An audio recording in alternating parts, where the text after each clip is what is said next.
किसान आंदोलन चल रहा है, लेकिन हर तरफ चर्चा है इस वक्त कोरोना की। और कोरोना की बात आई तो वैक्सीन की भी बात आती है। और आज वैक्सीन लगवाई है राकेश टिकैत साहब ने। आप तो पहले कहते थे कि कोरोना है नहीं, अब आपने आज वैक्सीन भी लगवा ली। तो ये कोरोना का क्या खेल है? या तो आप मानते हो या नहीं मानते। नहीं, जब सब लोग मान रहे हैं भाई बुखार उखार चढ़े हैं, और यहाँ बहुत बुजुर्ग लोग हैं जिन्होंने लगवा ली, बता किसी को नहीं रहा कोई, लगवा बहुत लोगों ने, इन्होंने लगवा ली और लोगों ने लगवा ली, बहुत ने लगवा ली, तो लगवा ले। क्योंकि कल जब बाहर जाएंगे तो ये कह सकते हैं जी वैक्सीन लग रही या नहीं लग रही। जैसे आप मास्क हैं तो ये भी एक गाइडलाइंस आएगी सरकार की अब कि कौन यात्रा करेगा, फ्लाइट में वैक्सीन के बगैर यात्रा नहीं कर सकते। तो ये कई गाइडलाइंस ये देंगे अब।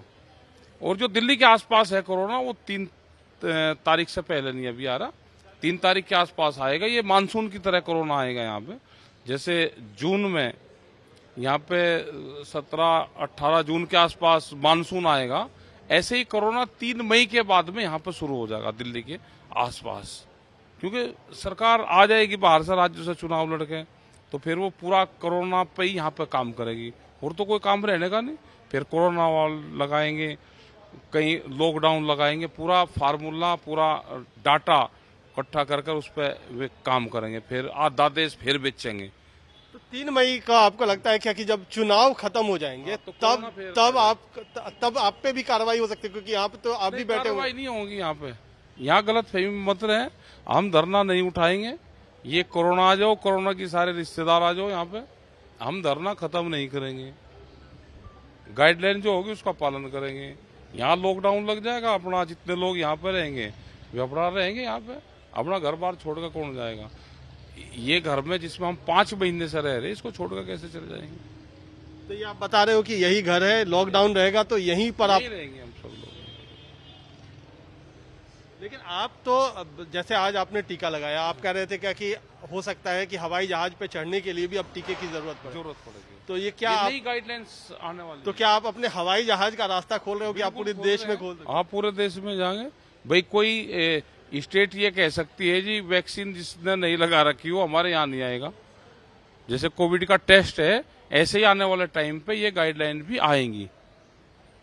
तो मैं भाई टीका लगवाओ, उसका सर्टिफिकेट लो, पासपोर्ट रखो, कोई स्टेट रोक सकती है?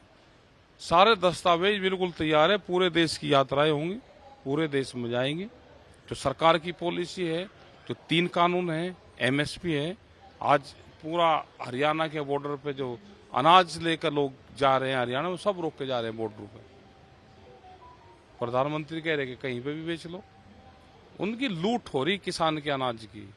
जो गेहूं है उसको लूटा जाता है, चना है, जो भी फसलें आ रही है। सरकार तो कह रही है MSP खाते में आ रहा है।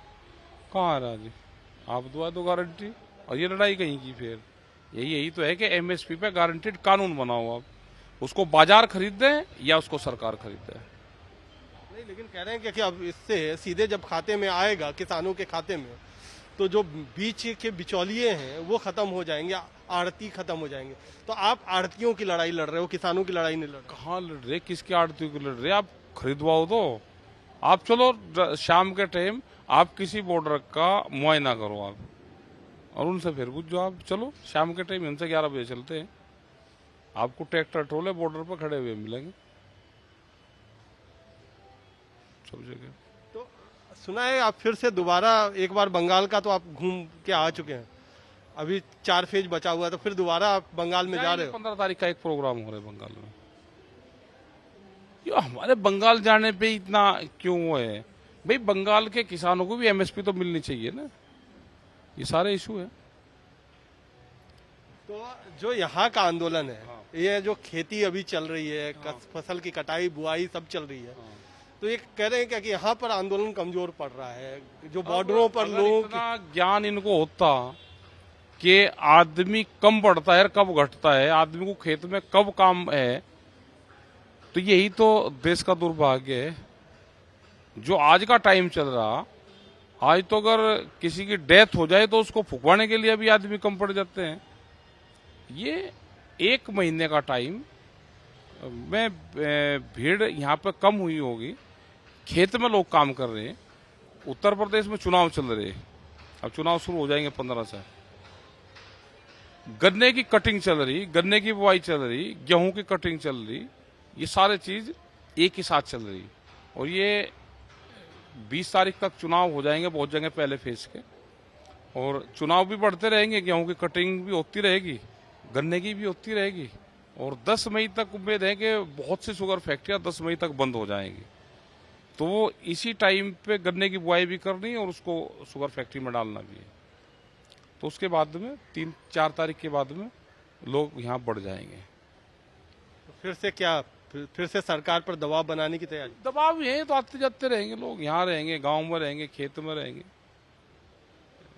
तो 3 तारीख के बाद फिर से फुल कैपेसिटी में आंदोलन चलेगा? नहीं नहीं, चल रहा आंदोलन तो अभी भी चल रहा। अगर ये दिक्कत करेंगे तो जब चाहेंगे तो 2 घंटे की कॉल पर लोग हैं। लेकिन अभी गर्मी है, सड़क पूरी गर्मी रहती है। जो छाया है वो या तो पेड़ हो या टेम्परेचर डाउन हो, तो जब सड़क पर लोग इस टाइम पर रह सकते हैं, यहाँ टेंट में रहेंगे।